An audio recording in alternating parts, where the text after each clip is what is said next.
श्री सद्गुरु महाराज की जय। महर्षि में ही सत्संग सुधा सागर से गुरु महाराज का प्रवचन। चमत्कार के फेर में नहीं पड़िए, धर्मानुरागिनी प्यारी जनता। संतों ने मनुष्य के कल्याण के वास्ते ईश्वर भक्ति का ही उपदेश दिया है। किसी अन्य काम से परम कल्याण नहीं होता, अन्य किसी दर्शन से या कर्म से ना कभी परम कल्याण हुआ ना होगा।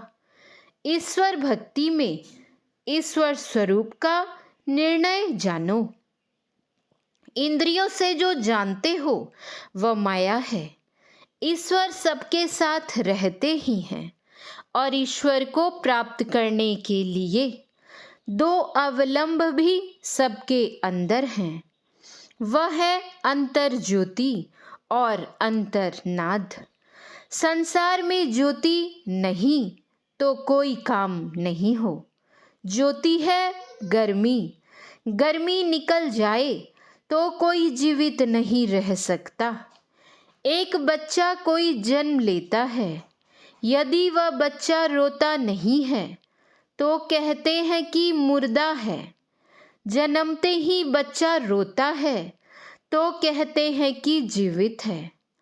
जागृत में शब्द बोलते ही हो, सुषुप्ति में नहीं बोलते। गोया अचेत रहते हो। मतलब यह कि शब्द के बिना अचेतन हो जाता है। शब्द और गति में अत्यंत समत्व है। बिना गति के शब्द नहीं होता। गति और कंप के बिना सृष्टि नहीं होती। ऐसा मालूम होता है कि संसार में इन दोनों के अतिरिक्त और कोई तेज नहीं है। विराट रूप को भी तेज ही चमकाता है। सूर्य प्रकाश रूप है। तेज और शब्द से बढ़कर परमात्मा की कोई विभूति नहीं है। यह सबके अंदर अंदर है।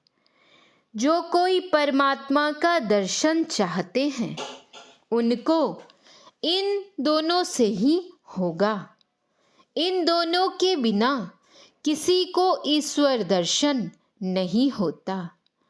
पहले के ऋषि मुनि लोग इसी को नाद और इसके अभ्यास को नादानुसंधान कहते थे। ज्योति के अंदर ईश्वर व्यापक है। ज्योति ही रूप ग्रहण कराती है। ज्योति ही रूप को चमत्कृत करती है। कितना भी सुंदर रूप हो, ज्योति नहीं हो तो अंधकार में पड़ा रहेगा।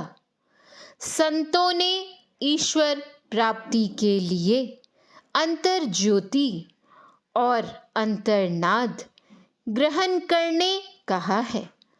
वेद, उपनिषद एवं संतवाणी किसी को भी पढ़ो, सब में यह बात है। पहले स्थूल मंत्र और स्थूल ध्यान के द्वारा मन का सिमटाव करो। बाद में पूर्ण सिमटाव के लिए एक बिंदुता प्राप्त करो। फिर नादानुसंधान करो। शब्द के अतिरिक्त और कोई भी धारा ऐसी नहीं है जो परमात्मा तक पहुँचावे। ज्योति नीचे की धारा है, लेकिन बिना ज्योति को पकड़े शब्द ग्रहण नहीं हो सकता। इसलिए ज्योति का ध्यान भी करो।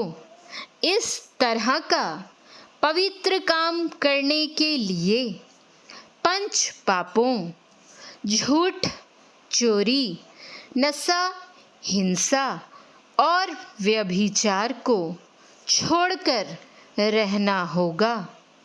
इस तरह के शुद्ध मन और शुद्ध आचरण वाले का संसार में सुनाम विदित होता है और वे पूज्य हो जाते हैं।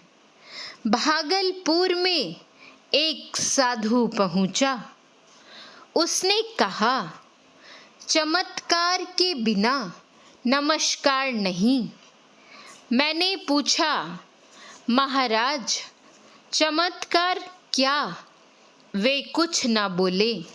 मैंने कहा, चमत्कार सदाचार पालन है, सिद्धि से बढ़कर सुधाचरण है। रावण ने बहुत चमत्कार दिखाया, लेकिन उसका नाम दुष्टों के लिस्ट में है। तब के और अब के भी साधु सिद्धि वगैरह दिखाए हैं और नीचे भी गिरे हैं।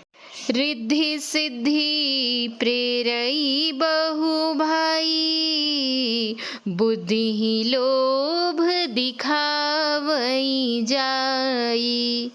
होई बुद्धि जो परम शयानी, तिन्ह तन चितवन अनहित जानी।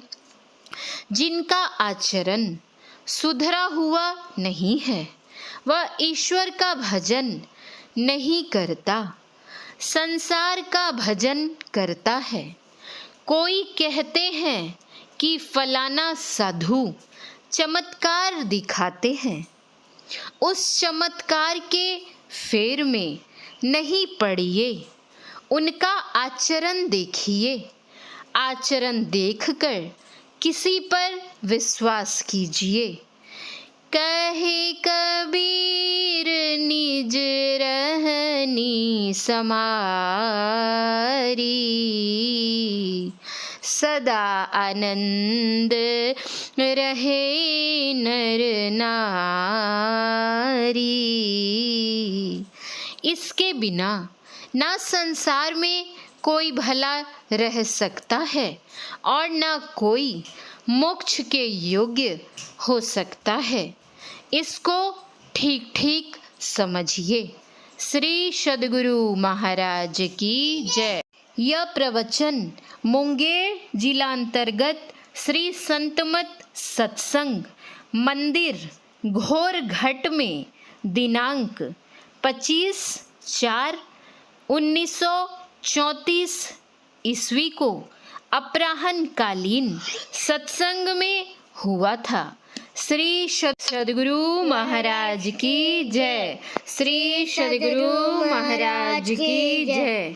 श्री सद्गुरु महाराज की जय। जय गुरु महाराज।